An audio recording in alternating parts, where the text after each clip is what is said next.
Vamos continuar falando de Rússia? Olha só, aqui, informações que chegam do Metrópolis.com. Rússia alerta que ataque à usina no Irã pode gerar nova Chernobyl. Chefe da agência nuclear russa apelou às autoridades israelenses para que não ataquem a usina nuclear de Bushehr, lá no Irã. Informações da Daniela Santos. Alexei Likachev, que é o diretor-geral da Rosatom, uma agência nuclear russa, afirmou nesta quinta-feira que um ataque militar à usina nuclear de Bushehr, no Irã, poderia resultar em uma catástrofe comparável à de Chernobyl. O acidente ocorrido em 1986, no atual território da Ucrânia, é considerado o maior desastre nuclear da história. O militar israelense chegou a informar que o país empreendeu ataques à instalação nuclear de Bushehr e, no entanto, as forças de defesa de Israel voltaram atrás e disseram que foi um erro o anúncio da ofensiva. Likachev apelou às autoridades de Israel para que evitem ataques na região. E a instalação nuclear fica localizada na costa do Golfo Pérsico e opera com auxílio de pesquisadores russos. É isso. Mais informações, portanto, desse conflito de Israel e Irã. Vamos seguir aqui a nossa segunda edição do Boletim Metrópolis, agora quase 4 horas da tarde. E agora a gente vai falar sobre um outro assunto. A coluna do Igor Gadelha trouxe que o PL, o partido do ex-presidente Jair Bolsonaro, está enfrentando um grande dilema nas indicações dos membros para a CPMI, a CPI mista do INSS. Em especial por causa da relatoria da Comissão Parlamentar de Inquérito, mas quem traz todos os detalhes é a Nicole Diniz. A formação da CPMI do INSS já está causando dor de cabeça no PL, partido do ex-presidente Jair Bolsonaro. O principal impasse é sobre quem vai assumir a relatoria da comissão que vai investigar irregularidades no Instituto Nacional do Seguro Social. A deputada Coronel Fernanda, do Mato Grosso, foi quem apresentou o pedido de criação da CPMI e quer ser relatora. Mas lideranças do partido avaliam que ela não está preparada para a função. A parlamentar está em seu primeiro mandato e, segundo aliados, pode não ter experiência necessária para enfrentar o embate político que a comissão promete. Do outro lado, a presidência da CPMI deve ficar com o senador Omar Aziz, do PSD do Amazonas, aliado do governo. Ele presidiu a CPI da Covid e é visto como nome de peso. Segundo a coluna do Igor Gadelha apurou nos bastidores, essa comparação aumenta a pressão dentro do PL. Há o temor de que Fernanda possa ser engolida politicamente por Omar no comando dos trabalhos. Enquanto isso, deputados bolsonaristas disputam entre si as vagas do partido na comissão e tentam encontrar um nome mais robusto para assumir a relatoria. O líder do PL na Câmara, o deputado Sóstenes Cavalcante, já avisou: a relatoria tem que ficar com a oposição. E ele não pretende abrir mão de fazer essa indicação. A CPMI do INSS ainda nem começou, mas já está movimentando os bastidores do Congresso. Que bom, eu estou muito bem acompanhada aqui, mais uma vez nesse feriado, nesse plantão de feriado, agora do Augusto Tenório, nosso repórter, que está muito em cima dessa história toda, da CPI mista, do INSS, de outras histórias também, mas hoje a gente vai falar sobre isso. Augusto, boa tarde, viu? Boa tarde. Então, a gente está aqui para contar que hoje foi escolhido, né, o primeiro nome do PT para fazer parte da CPMI. A gente não sabe exatamente quantas vagas terá cada partido. Vai ser uma CPI composta por 30 titulares e 30 suplentes, 15 deputados e 15 senadores. Espera-se mais ou menos que o PT tenha, então, 4 indicações, 2 titulares, 2 suplentes. E o primeiro é o ex-ministro, né, no caso da SECOM, o deputado Paulo Pimenta, de São Paulo. A informação foi confirmada para a gente pelo líder do PT na Câmara, o Lindenberg Farias. E é uma escolha bastante, digamos assim, inusitada, né, chama atenção porque é um ex-ministro da SECOM, é uma pessoa que no PT é vista como um parlamentar que tem experiência nesse quesito de comunicação, de tentar emplacar narrativas, e é uma coisa que o governo vai precisar, porque tudo indica que o governo vai ter minoria dessa comissão. Até partidos da base, né, o PP, o PSD, estão indicando nomes da bancada que são mais alinhados à oposição. Então, a vida do governo não vai ser fácil nessa comissão. E é uma comissão para tratar de um problema dos dois governos, né? Porque o problema começou, assim como a gente revelou aqui no Metrópolis.com, vem revelando desde 2023, começou no governo do ex-presidente Jair Bolsonaro e foi revelado e foi investigado, começou a investigação a acontecer no governo Lula, né? Então, os dois lados ali estão querendo, claro, ser representados e ter bastante voz na comissão, né? Exatamente. A gente vai ver essa disputa de narrativas. O governo teve uma pequena vitória, digamos assim, ainda a ser confirmada.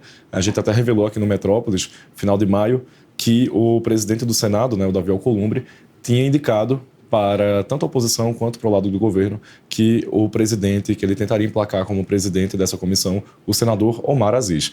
E é uma escolha bastante peculiar, porque o Omar Aziz também presidiu uma outra comissão, e uma comissão bastante importante e bastante polêmica, que foi a CPMI da Covid no governo Bolsonaro. Então, é um nome que é, digamos assim, do centrão, mas aquele centrão mais alinhado ao governo. O PSD, no Senado, diferentemente da Câmara, tem um alinhamento, digamos assim, mais fiel às orientações de Planalto, mas não quer dizer também que seja um nome que vai abaixar a cabeça e fazer tudo que o Planalto quiser. Então, agora a expectativa é saber também quem vai ser o nome da relatoria. A gente teve uma discussão inicial no PL para colocar a Coronel Fernanda, que foi quem idealizou, quem fez esse movimento de coleta de assinaturas para fazer a CPMI, mas na avaliação do PL, nos bastidores, claro, as lideranças falam que a Coronel Fernanda é uma parlamentar muito aguerrida, conseguiu as assinaturas, mas é muito inexperiente, é primeiro mandato.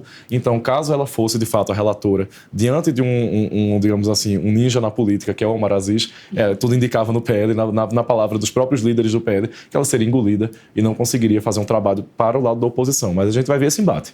O pessoal do governo atual, do governo Lula, tentando colocar, digamos assim, o ônus e a culpa desse escândalo no governo Bolsonaro, porque de fato começou-se lá, e a oposição vai tentar argumentar que o escândalo só tomou as proporções que tomou no governo Lula, como de fato aconteceu, que nem a gente revelou aqui no Metrópolis, né? Sim. E a relatoria é muito importante, né, Augusto? Porque é quem dita ali o ritmo, praticamente, de toda a comissão. As pessoas, sugere as pessoas que devem ser ouvidas, né, que vão sentar à mesa ali ao lado do presidente e do relator. Então, realmente é uma função fundamental. Se não tiver voz, não consegue ditar esse ritmo. Exatamente. O presidente é importante para você controlar, digamos assim, o andamento das coisas, porque é ele que pauta, ele que vai definir as datas, mas a relatora vai ser aquela pessoa que vai fazer aquele documento final com proposições de indiciamento. Então, assim, independente até do tom que a gente vai ter durante a comissão, que isso a gente não sabe, que vai ser justamente essa questão de aprovar requerimentos, de conseguir trazer testemunhas, de conseguir fazer oitivas, mas o documento final a gente já sabe que vai ser um documento muito ruim para o governo, de fato, assim, porque eu duvido que um parlamentar bolsonarista, um parlamentar alinhado, né, ao governo passado, vá colocar como sugestão de indiciamento pessoas ligadas ao antigo governo. E agora sim, a gente tem que lembrar também que a sugestão de indiciamento é uma sugestão que ela é enviada ao Ministério Público, no caso a PGR, e a PGR analisa para saber se denuncia ou não as pessoas por supostos práticas ilícitas. Mas, de qualquer jeito, é o decorrer da comissão que vai dar o tom do desgaste no ano pré-eleitoral, lembrando que essa comissão só deve ser instaurada no segundo semestre. 180 dias é o prazo inicial, mas sempre pode ser prorrogado. Então, a gente tem ali uma chance de o governo Lula, de fato, sangrar durante esse tempo. Ou, a depender dos acordos que o governo consiga fazer, conseguir reverter e emplacar a tese de que, olha, a gente herdou, a gente teve uma herança maldita, mas no nosso governo a gente arrumou a casa e tentou investigar e agora estamos tentando punir as pessoas, e essa é a narrativa que o Planalto quer emplacar. Pois é, as pessoas de casa que estão nos acompanhando já estão assim ansiosas para acompanhar aquelas tardes intermináveis, assim como a gente viu com a CPI da Covid. Mas calma, porque o recesso está aí e isso só deve começar no próximo semestre. Não, e o Congresso é aquela coisa, não é uma crise de cada vez, mas sempre uma crise, porque a gente teve uma crise agora nessa semana que mostrou muito como é que o governo está fraco, né? Essa questão do IOF, o governo teve que... nas palavras do líder do governo, inclusive, a gente entrevistou o José Guimarães, é o líder do governo na Câmara, ele falou que o governo pulou uma fogueira e entregou o anel para não perder os dedos. Porque a crise do governo, a situação do governo no Congresso está muito séria. Dito isso, a gente chega na CPMI com um governo fraco e os partidos da base indicando nomes que são bolsonaristas. Porque, por exemplo, a gente tem ali o PSD de dado. O PSD tem 3 ministérios no governo Lula. Mas a bancada do PSD é muito diversa. Você tem nomes no PSD, como, por exemplo, nomes mais ligados a bancadas do Nordeste, que são mais, de fato, alinhados a Lula. E você tem um pessoal do PSD, do eixo Sudeste-Sul, que é muito mais alinhado ao ex-presidente Jair Bolsonaro. E a gente está vendo uma preferência desses partidos, não só o PSD, mas também o PP, de colocar nomes alinhados ao bolsonarismo, alinhados à oposição. Então, assim, o governo não está conseguindo nem contar com a própria base. Vai ser uma tarefa muito difícil o governo conseguir reverter essa situação da CPMI. E tudo que acontece há um ano das eleições, é isso? O ano de 2026 está aí e a gente vai ter eleição de presidente, de governadores, de deputados, senadores. Então, tudo que acontece perto desse ano é focado nisso. Focado nisso. E a gente está muito aí atento a saber o que o presidente Lula vai querer, se ele vai ser... vai sair a corrida eleitoral para a reeleição. E, claro, o ex-presidente Jair Bolsonaro está inelegível até 2030, mas está para escolher o seu futuro ali, candidato. Então, também é isso.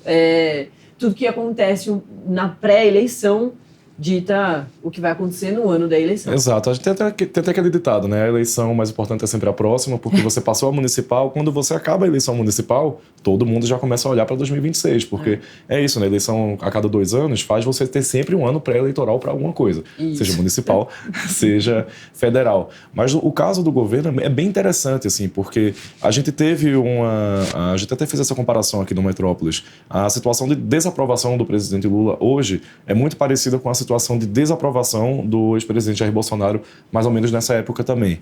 Mas tem uma diferença grande. O ex-presidente Jair Bolsonaro tinha uma relação com o Congresso bastante diferente. Ele conseguiu, na reta final, fazer aquela PEC kamikaze, um monte de benefício fiscal, benefício social, um monte de gasto que ele conseguiu protelar e colocar para frente, que inclusive o governo Lula está pagando agora, mas o governo Lula não vai conseguir fazer a mesma coisa com esse Congresso. Você viu, por exemplo, o IOF, mexeu com arrecadação, mexeu com benefício. Então, é um Congresso bastante reativo a qualquer medida do governo Lula. Então, eu duvido bastante que, caso o Lula tire da cartola alguma medida social que tenha impacto fiscal, como naturalmente vai ter, o Congresso não vai aceitar, o governo Lula não vai ter essa facilidade. Mas, assim, o governo Bolsonaro também teve, vamos fazer jus aqui, o governo Bolsonaro teve essa facilidade para o Congresso porque ele, digamos assim, deixou para o Congresso boa parte da responsabilidade de governar. Na reta final do governo, ele colocou Ciro Nogueira, né, presidente do PP, na Casa Civil. Então, o Congresso, ele tinha essa boa relação com o Congresso e o Congresso topava fazer muita coisa porque o Congresso também ganhou muito poder na época do governo Bolsonaro. É uma coisa que Lula não aceita. Lula tenta manter a centralidade do poder do comando no Planalto. Muito bom, Augusto Tenório, que esteve aqui comigo. Muito obrigada, viu, Augusto? Obrigado, até mais. Bom, vamos continuar falando de Congresso e, inclusive, de uma pessoa que o Augusto falou agora há pouco. O líder do governo, olha o seguinte, informações da Maria Aquino. Derrubar veto sobre conta de luz foi estratégia. Olha só, o líder do governo na Câmara dos Deputados, José Guimarães, se manifestou nesta quinta-feira sobre um veto presidencial derrubado pelo Congresso que pode aumentar a conta de luz. O trecho vetado pelo presidente Luiz Inácio Lula da Silva estava no marco regulatório de energia offshore. Abre aspas, a derrubada do veto relacionado à conta de luz foi feita em acordo com o governo Lula como estratégia para preservar outros vetos importantes para o país. O deputado federal garantiu que uma nova medida para evitar qualquer aumento na conta de energia será editada pelo governo. Para o líder, as bancadas governistas da Câmara e do Senado Federal agiram com responsabilidade e compromisso. O marco regulatório de energia offshore trata da geração de energia vinda por meio de turbinas eólicas. Os dispositivos adicionados na lei que foram derrubados por Lula eram considerados jabutis, termo que designa trechos inseridos no documento sem relação com a proposta inicial. Conforme previsão da Associação dos Grandes Consumidores Industriais de Energia e de Consumidores Livres, o custo de todos esses jabutis seria de R$ 545 milhões nos próximos 25 anos. Considerando apenas os vetos já derrubados nesta terça-feira, o impacto seria de 197 bilhões de reais até 2050, cerca de 7,5 bilhões de reais por ano. Aqui, então, portanto, tem a visão do governo sobre essa história toda. E a gente também tem a informação aqui da Daniela Santos, aqui do Metrópolis.com, do Nicolas Ferreira, deputado federal de oposição, negando que votou para aumentar a luz. há plano para me desgastar, aspas do deputado. Olha só, o deputado federal Nicolas Ferreira publicou um vídeo rebatendo informações que circulam nas redes sociais que, segundo o parlamentar, buscam gerar o desgaste à sua imagem. Ele desmentiu a informação de que teria votado pela derrubada do veto do presidente Luiz Inácio Lula da Silva, que pode encarecer a conta de luz. Abre aspas, do deputado. Claro que eu não votei para poder aumentar a sua conta de luz. Qual prova tem disso? Nenhuma, porque eu fiz exatamente o contrário. Eu fui a favor do veto do Lula. Tem várias provas aí. Fecha aspas. E aí, em tom de desabafo, o Nicolas ainda rebateu o que chamou de fake news envolvendo seu nome nas redes sociais. O congressista acusa opositores de arquitetar um plano para desgastá-lo. Essa aí, ó, trecho, a imagem da matéria da Daniela Santos. Ele citou o caso do primo, que foi preso em Uberlândia, em Minas Gerais, ao ser flagrado transportando 30 quilos de maconha e criticou a tentativa de associá-lo ao crime cometido pelo parente. Abre aspas. Tentaram atrelar a minha emenda com o fato do meu primo ser de lá, um primo que eu via em funeral e casamento, e atrelaram a mim. Isso é bizarro. Há um plano por trás disso que é me desgastar, fecha aspas.